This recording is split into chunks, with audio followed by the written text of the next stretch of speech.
Hello everyone, welcome to break time classes. इस video में हम जो लेखपाल का एग्ज़ाम है और बाकी भी जितने एग्ज़ाम है जहाँ हिस्ट्री पूछी जाती है, वीडियो का एग्ज़ाम है, यूपीपीसीएस, सभी के लिए इंपॉर्टेंट होगा। इसमें राजस्व व्यवस्था और भूमि सुधार संबंधी जितने भी काम हुए हैं सल्तनत काल में, मुगल काल में, अंग्रेजों के टाइम पे, वो सभी डिस्कस किए जाएंगे। स्थायी बंदोबस्त, रैयतवाड़ी क्या थी, महालवाड़ी, ये सभी चीज़ें इसमें कवर की जाएंगी। और ये लेखपाल के एग्ज़ाम में काफ़ी पूछा जाता है, रेवेन्यू से क्वेश्चन। तो सबसे पहले देखेंगे जो भी सल्तनत कालीन राजस्व सुधार हुए और भूमि सुधार हुए, इसकी जानकारी का प्रमुख स्रोत क्या है। तो एक किताब है जिसका नाम है किताबुल खराज, यहीं से हमें जानकारी मिलती है जो भी सल्तनत काल में सुधार हुए राजस्व के। इसके लेखक कौन है पूछा जा सकता है, तो अबू याकूब, किताबुल खराज के लेखक अबू याकूब। और उस टाइम पे सल्तनत काल पे कुछ टैक्सों के प्रकार थे, करों के प्रकार थे, उसे देखेंगे, एग्जाम में काफ़ी पूछे जाते हैं। तो उस एक प्रकार का टैक्स था, ये एक भूमि टैक्स था, भूमि पर लगता था। और मुसलमानों की भूमि पर, ये उनकी जो उपज होती थी भूमि की, उस पर लगाया जाने वाला टैक्स था। तो उस मुस्लिमों से लिया जाता था, 5 से 10% होता था ये। फिर है खराज, ये गैर मुस्लिमों से लिया जाने वाला भूमि कर था। उसर भी भूमि कर है लेकिन मुसलमानों से लिया जाता था। खराज जो है ये गैर मुस्लिमों से लिया जाता था और ये 1/3 से हाफ तक हो सकता था ये टैक्स खराज। उसर 5 से 10% होता था। आगे चलेंगे, जकात एक तरह का धार्मिक कर था जो कि मुस्लिमों से लिया जाता था उनकी संपत्तियों में से। ये 2 से 2.5% तक होता था और इसका यूज़ कहाँ किया जाता था, तो मुस्लिमों की भलाई के काम के लिए इसका यूज़ होता था। जकात का धार्मिक कर था। फिर जजिया भी एक तरह का धार्मिक कर है लेकिन ये गैर मुस्लिमों से लिया जाता था और ये काफ़ी पॉपुलर है। जजिया गैर मुसलमानों से लिया जाता था और इसके बदले में उनके जीवन की, मतलब जो गैर मुस्लिम थे उनके जीवन की और उनकी संपत्ति की रक्षा का वचन दिया जाता था जो भी वहाँ का राजा होता था उसके द्वारा। और ये सबसे नहीं लिया जाता था, ब्राह्मणों से नहीं लिया जाता था, स्त्रियों से, बच्चों से, साधु, भिखारी, ये सभी जजिया से मुक्त थे। बाकी लोगों से ये गैर मुस्लिमों वाला धार्मिक कर लिया जाता था, जजिया। आगे चलेंगे, एक है खुम्स, ये भी एक टैक्स का प्रकार था जो लूट के धन से प्राप्त होता था या फिर जो गड़ा हुआ खजाना मिलता था उससे जो धन प्राप्त होता था उसे खुम्स कहते थे। इसमें जो राज्य का पार्ट होता था वो होता था 1/5 और जो सैनिकों का पार्ट होता था जिन्हें ये धन मिला है वो 4/5 होता था। लेकिन कुछ ऐसे भी राजा थे जिन्होंने खुद 4/5 रखा था और सैनिकों में जो बांटा वो 1/5 था। जैसे अलाउद्दीन खिलजी, इसने 4/5 खुद लिया था, 1/5 जो है सैनिकों में बांटा था। इसके बदले में उसने बाजार व्यवस्था अच्छी कर दी थी जिससे सैनिकों को सस्ते में सामान मिल सके। तो ये सभी चीज़ें थी। खुम्स क्या था, लूट का धन। आगे चलेंगे, कुछ अन्य कर थे जिसमें घरी और चरी कर एक आता था, जिसमें लोगों के घर पे टैक्स लगता था और जो दुधारू पशु, जो चराई वाले पशु होते थे उन पे भी टैक्स लगता था। किसके टाइम पे आया था, अलाउद्दीन खिलजी के टाइम पे। एक था हक ए शर्ब टैक्स, ये सिंचाई कर था। पूछा जाता है ये किस तरह का टैक्स है। हक ए शर्ब ये सिंचाई का टैक्स है। किसने शुरू करवाया था, फिरोज शाह तुगलक ने। इसके टाइम पे नहरों की बहुत अच्छी व्यवस्था थी लेकिन ये सिंचाई का टैक्स भी लेता था, लगभग 10%। तो आगे चलेंगे, अब कुछ बटाई के प्रकार थे जो सल्तनत काल में यूज़ होते थे। एक खेत बटाई, जो खड़ी फसलों का बंटवारा होता था उसे खेत बटाई कहते थे। लंक बटाई, मतलब जो फसल कटने के बाद जो गट्ठर या बोझ बनता था उसको बांट लिया जाता था, उसे कहते थे लंक बटाई। रास बटाई क्या होती थी, जब अनाज घर पे आ जाता था उसके बाद उसका बंटवारा होता था तब उसे कहते थे रास बटाई। ये अभी भी काफ़ी जगह पे प्रचलित है। आगे चलेंगे, मुक्ताई या नस्व क्या होता है, तो अनुमान के आधार पर जो उपज का बंटवारा किया जाता था उसे कहते थे मुक्ताई या फिर नस्व। एक होता था मसाहत, तो इसमें जो भूमि की माप होती थी उसके आधार पर टैक्स का निर्धारण होता था। ऐसी व्यवस्था शुरुआत किसने की थी, अलाउद्दीन खिलजी ने। उसके बाद गयासुद्दीन तुगलक ने भी इसे अपनाया था, मोहम्मद बिन तुगलक ने भी अपनाया था। जिस तरह की ज़मीन होगी उसी टाइप का टैक्स। लेकिन ये जो मोहम्मद बिन तुगलक था, इसने जब दोआब के क्षेत्र में, मतलब गंगा यमुना वाले क्षेत्र में कर की बहुत ज़्यादा वृद्धि कर दी थी बिना सोचे समझे, तब इसके खिलाफ विद्रोह भी हुआ था मोहम्मद बिन तुगलक के टाइम पे। तो मसाहत क्या था, भूमि की माप के आधार पर कर का निर्धारण। अब सल्तनत काल का जो इंपॉर्टेंट चीज़ें थी राजस्व के मामले में वो खत्म हुई। अब मुगल काल का पढ़ेंगे। मुगल काल में जो सबसे इम्पोर्टेंट राजा है शेर शाह सूरी, जिसने राजस्व में बहुत सारे परिवर्तन किए। राजस्व के हिसाब से ये इंपॉर्टेंट है। इसने किसे हराया था, हुमायूं को हराया था चौसा के युद्ध में। उसके बाद कन्नौज के युद्ध में भी हराया था। इसका जो राजस्व व्यवस्था थी उसका उद्देश्य क्या था, मध्यस्थ लोगों को किसानों का शोषण नहीं करने देना है और कर की निरंतरता भी बनी रहे, ऐसा काम करना है। शेर शाह सूरी का ये मकसद था कि किसानों का शोषण भी ना हो और कर भी हमें, टैक्स भी हमें लगातार मिलता रहे। इसने कुछ कदम उठाए थे जो हमारे लिए इम्पोर्टेंट है। भूमि को उत्पादकता के आधार पर 3 श्रेणियों में बांटा था। किसने, शेर शाह सूरी ने।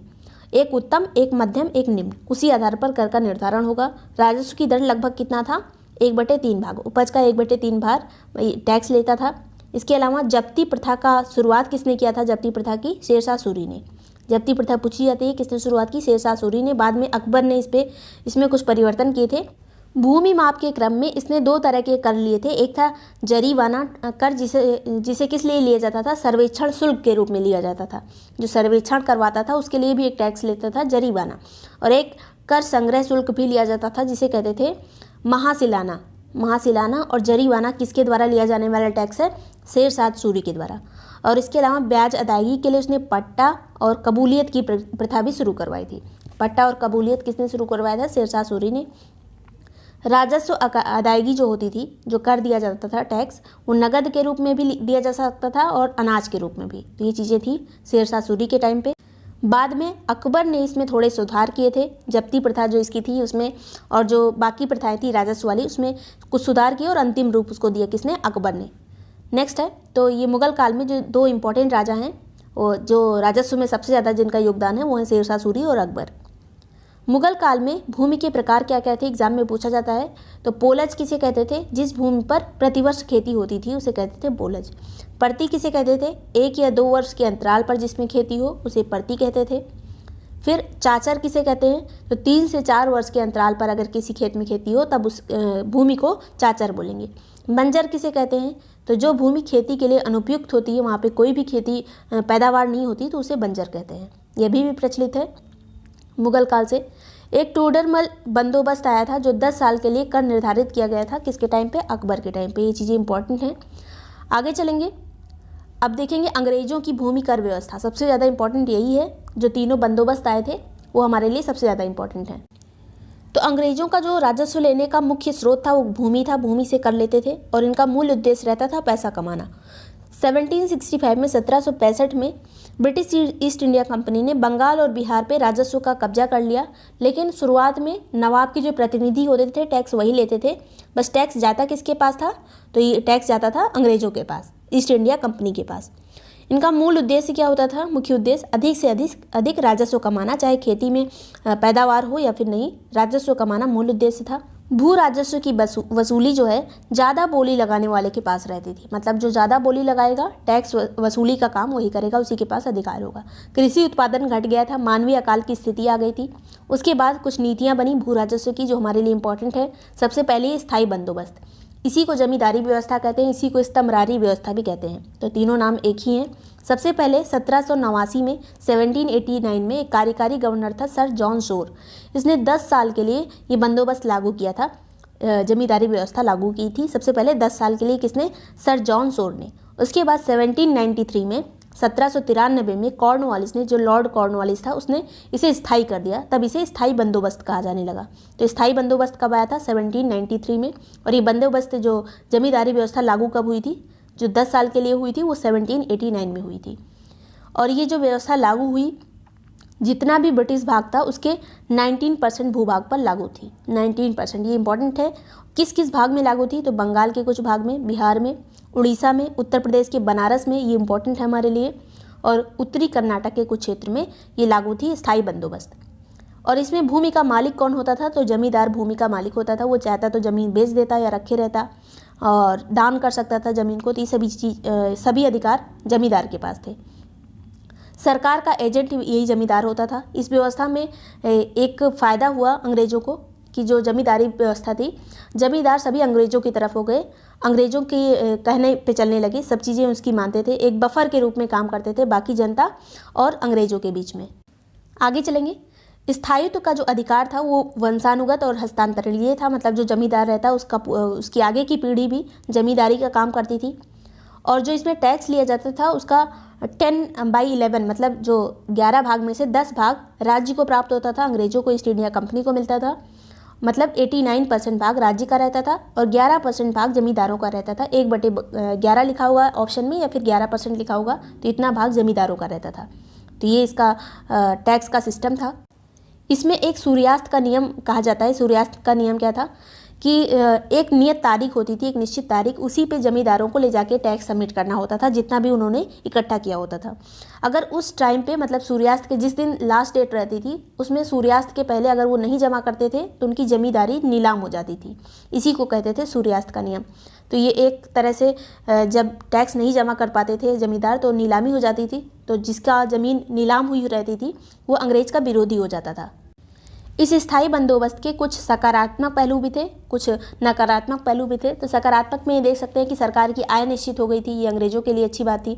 लेकिन पैदावार का कोई ध्यान नहीं दिया जाता था, बढ़े या फिर नहीं बढ़े उन्हें टैक्स से मतलब था। और एक सकारात्मक बात ये थी, जो जमींदार वर्ग था वो कंपनी जो प्रशासन था उसका शुभचिंतक बन गया था, उसकी सब कहने पे चलता था और सोचता था कि अंग्रेज ही हमारे लिए अच्छे हैं। पूरी तरह से किसानों का शोषण करता था जमींदार वर्ग, टैक्स वसूलता था किसानों से, बहुत अत्याचार करता था।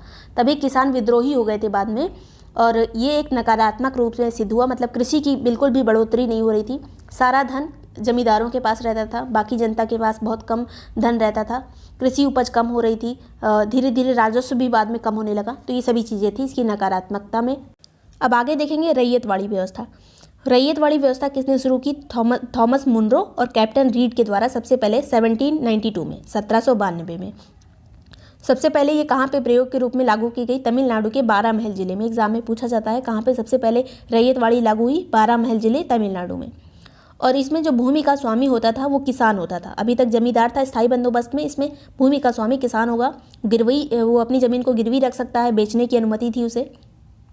और ये जो बंदोबस्त लागू हुआ था रैयतवाड़ी वाला, ये 30 वर्ष के लिए लागू हुआ था। मतलब 30 वर्ष के बाद फिर से उसका निर्धारण किया जाएगा, मतलब ये स्थायी नहीं था। और ज़्यादातर ऐसा हो जाता था कि हर 30 वर्ष के बाद टैक्स की जो रकम है वो बढ़ जाती थी, जो दर है टैक्स की हर 30 वर्ष पे बढ़ा दी जाती थी। इसमें टैक्स डायरेक्ट किसानों से लिया जाता था। अगर वो नियत तिथि पर टैक्स को नहीं जमा कर पाते थे तो उनकी जो भूमि है वो ले ली जाती थी, उनको भूमि से वंचित कर दिया जाता था। और ये कुल भूभाग के 51% भाग पर लागू था। जो स्थायी बंदोबस्त था वो 19% भाग पर लागू था, और ये जो रैयतवाड़ी व्यवस्था है 51% पूरे जो ब्रिटिश इंडिया वाला क्षेत्र था उसके 51% भाग में लागू थी। और ये किस किस क्षेत्र में ज़्यादातर लागू थी? पूर्वी बंगाल में, असम में, दुर्ग वाले ज़िले में, मद्रास में, बम्बई के कुछ हिस्से में रैयतवाड़ी व्यवस्था लागू थी। तो इसमें सभी काम, रैयत मतलब होता है किसान, तो इसमें किसानों के ऊपर सब डिपेंड था। इसके भी कुछ सकारात्मक और नकारात्मक पहलू थे। ये जो लास्ट डेट वाली बात थी जिसमें भूमि से वंचित कर दिया जाता था, तो भूमि ना चली जाए इसलिए जो किसान थे उपज की दर भी, जो कर की टैक्स की दर थी वो बहुत ज़्यादा थी, वो चुका नहीं पाते थे क्योंकि इतनी कृषि होती नहीं थी। तो वो महाजनों से पैसा लेते थे, उधार लेते थे। इसी तरह से वो महाजनों के चंगुल में फंस जाते थे और उसके बाद लगातार गरीबी में फंसते चले जाते थे, चंगुल में दास बन जाते थे एक तरह से महाजनों की। तो इस बंदोबस्त से किसान काफ़ी खुश थे, उन्हें थोड़ी स्वतंत्रता मिल गई थी। लेकिन धीरे धीरे उन्हें रियलाइज़ हुआ कि जो जमींदार थे ये तो छोटे छोटे जमींदार थे हमारे ऊपर, अब एक दानवाकार एक बड़ा जमींदार आ गया है जो एक ईस्ट इंडिया कंपनी के रूप में हमसे टैक्स वसूलता है। तो ये सभी चीज़ें थी इसके नकारात्मक पहलू में। अब महालवाड़ी व्यवस्था क्या थी?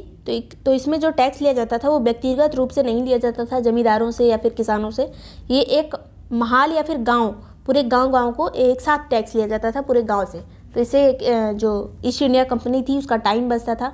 कुछ लोगों को नियुक्त कर दिया जाता था जो टैक्स की वसूली का काम करते थे, उन्हें जमींदार या फिर ग्राम प्रधान कहा जाता था। तो वो वसूली करते थे केवल, और पूरे गाँव का दायित्व होता था उस टैक्स की जो रकम है उसको पूरी करना। पहले ये 1801 में प्रयोग के रूप में शुरू हुआ था प्रायोगिक तौर पर। कहाँ पर? इटावा में, बरेली में, फर्रुखाबाद में, गोरखपुर में। ये सभी क्षेत्र अवध के नवाब से अंग्रेजों ने प्राप्त किए थे, वहीं पे सबसे पहले इसका प्रयोग किया था। फिर बाद में 1822 में औपचारिक रूप से हॉल्ट मैकेंजी के द्वारा इसे लागू किया गया। किसके द्वारा? हॉल्ट मैकेंजी के द्वारा महालवाड़ी प्रथा को लागू किया गया। और इसमें कौन कौन से एरियाज आते थे? तो जो टोटल भूभाग था उसका 30% इसके अंतर्गत आते था महालवाड़ी के। स्थायी बंदोबस्त में 19% था। उसके बाद जो आया था रैयतवाड़ी, उसमें 51% था, और इसमें 30% का एरिया शामिल था। इसमें दक्कन का कुछ जिला शामिल था, उत्तर भारत का संयुक्त प्रांत, आगरा अवध का प्रांत, मध्य प्रांत, पंजाब के कुछ हिस्से इसमें ये लागू किया गया था महालवाड़ी। बाद में इसको और प्रभावी किसने बनाया? तो 1830 में लॉर्ड विलियम बेंटिंग के द्वारा ये और प्रभावी बनाया गया। बाद में जो 1833 का चार्टर एक्ट आया था उसमें इसको बहुत ज़्यादा महत्व दिया गया। सबसे ज़्यादा जो अंग्रेज़ों के लिए हितकर सिद्ध हुआ यही महालवाड़ी सिद्ध हुआ। लेकिन ये असफल क्यों था? ये बुरी तरह असफल भी हुआ था क्योंकि इसमें जो लगान का निर्धारण था वो अनुमान के आधार पर होता था। किसी भी काम पे जो लगान का निर्धारण होता था वो अनुमान के आधार पर होता था, और इससे अधिकारी जो थे, कंपनी के अधिकारी, वो ज़्यादा अपनी जेबें भरने लगे। उन्हें जो वसूली प्राप्त होती थी वो जितना खर्च मिलता था, जितना लगान मिलता था, वो सभी वहाँ पे जाके सबमिट नहीं करते थे, सब अपने पास रख लेते थे। तो इस तरह से ये भी उनके लिए कुछ खास नहीं रहा। तो ये सभी चीज़ें थी जो अंग्रेज़ों के राजस्व व्यवस्था से संबंधित थी। तो आपको वीडियो यूज़फुल लगा हो तो लाइक और सब्सक्राइब कर दीजिएगा। इसके अलावा जो पंचायती राज वाला वीडियो है, पंचायती राज मैंने पहले ही कवर किया था लेखपाल वाले प्लेलिस्ट में, तो उसे देख लीजिएगा, बहुत इंपॉर्टेंट है। Thank you so much for watching break time classes.